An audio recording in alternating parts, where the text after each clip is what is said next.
एक तो बाबर आजम पर बहुत ज्यादा सवाल उठाए जा रहे हैं। पीछे हो जाएं आप ताकि टीम आगे बढ़ सके। उनको समझ में नहीं आ रहा है कि उन्हें करना क्या। जितने भी कमेंट्स करें नेगेटिव वो सब खामोश हो जाएंगे। दीवार के पीछे मोर नाच रहे हैं। सब्सक्राइब करें और बेल दबाएं ताकि कोई खबर रह न जाए।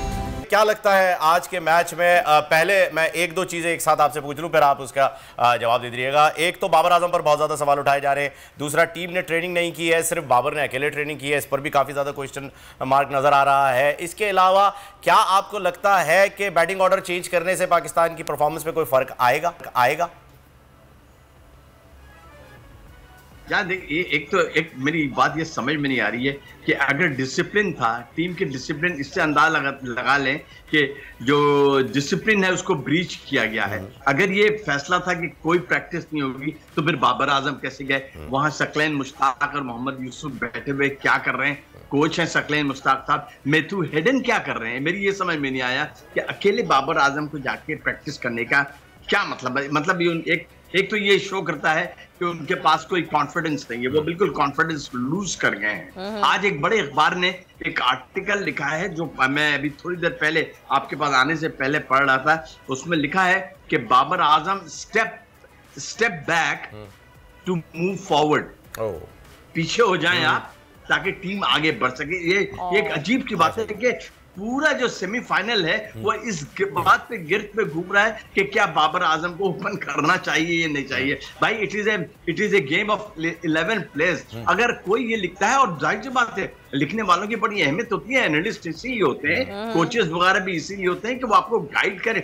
जब वो ये कह रहा है कि जनाब आप स्टेप बैक कर जाएं, आप चौथे नंबर पे आ जाएं, तीसरे नंबर पे आ जाएं और आप आगे खेलने दें किसी और को और टीम को आगे, ताकि टीम आगे बढ़ सके। मुझे बड़ी हैरत है इस बात पे कि पूरा जो हमारा डिस्कशन है वो इसी बात पे हो गया है। और सारी सी बात ये भी है कि इस बात की गमाजी है कि बाबर आजम ने जो कल प्रैक्टिस की वो एक क्रॉस रोड्स पे हैं। वो एक क्रॉस रोड पे वो डिसाइडिंग फैक्टर पे हैं। उनको समझ में नहीं आ रहा है कि उन्हें करना क्या है। और मेरा अपना जाती ख्याल है कि शायद वो अपने फैसले पे स्टिक करें। वो कप्तान है और जो वहाँ कोच हैं और उनके मैथ्यू हेडन ने उनको बैक किया है। उन्होंने कहा है कि ये खामोशी जो आपको नजर आ रही है बाबर आजम की तरफ से, ये एक स्टॉर्म है और तूफान के पेश खेमा है। इंशाल्लाह वो परफॉर्म करेंगे। ये भी तो हो सकता है कि इतनी प्रैक्टिस की है बाबर ने 2 दिन अकेला, बिल्कुल जैसे आपने वही कहा खामोशी है, तो मैं यही कहना चाहती थी हो सकता है वो कमबैक कर लें, दोबारा उनका बल्ला चल जाए यार, तो फिर सब लोग जो जितने भी कमेंट्स करें नेगेटिव वो सब फिर खामोश हो जाएंगे।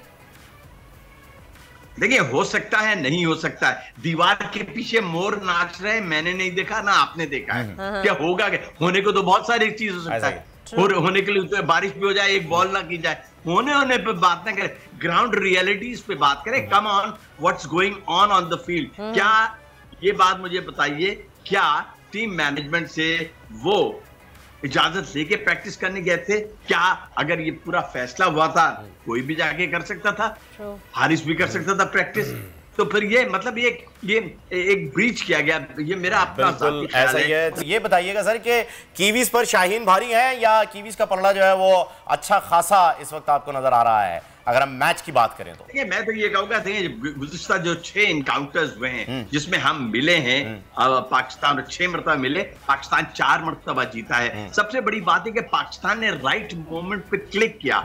अल्लाह के फजलो करम से उनका मोमेंटम हो गया, राइट मोमेंट पे क्लिक किया। पाकिस्तान ने एक बैट्समैन की कुर्बानी देके 4 फास्ट बॉलर से खेल रहे हैं। खुद उनके जो कप्तान है विलियमसन ने अभी थोड़ी देर पहले एक बयान दिया, उसमें कहा कि पाकिस्तान को हम आसान नहीं लेंगे, इनके पास एक बहुत ही अच्छा स्ट्रॉन्ग पेस अटैक है। वो इस बात को समझते हैं। देखें, उनको ये भी तल्ख यादें हैं उनकी कि 1992 में सेमीफाइनल में पाकिस्तान ने उनको हराया था। तो मेरा अपना ज़ाती ख्याल है कि अब तक जितने भी T20 हुए हैं, पाकिस्तान और न्यूजीलैंड 5 मरतबा मिले हैं। 5 मरतबा एक दूसरे के साथ मिले हैं सेमीफाइनल में, जिसमें 3 मरतबा पाकिस्तान ने न्यूजीलैंड को सेमीफाइनल में शिकस्त दी। तो स्टैट्स भी आपके साथ हैं, स्टैटिस्टिक्स भी आपके साथ हैं, और देखिए किस्मत भी आपके साथ है। बहुत अच्छी कवरेज की है। ये मार्च की तो जबरदस्त कवरेज थी, बॉल की प्रॉब्लम सबसे बेस्ट थी। सबसे ज्यादा रील्स और सबसे ज्यादा रेटिंग के साथ बोल रहा नंबर 1 सब्सक्राइब करें और बेल दबाएं ताकि कोई खबर रह न जाए।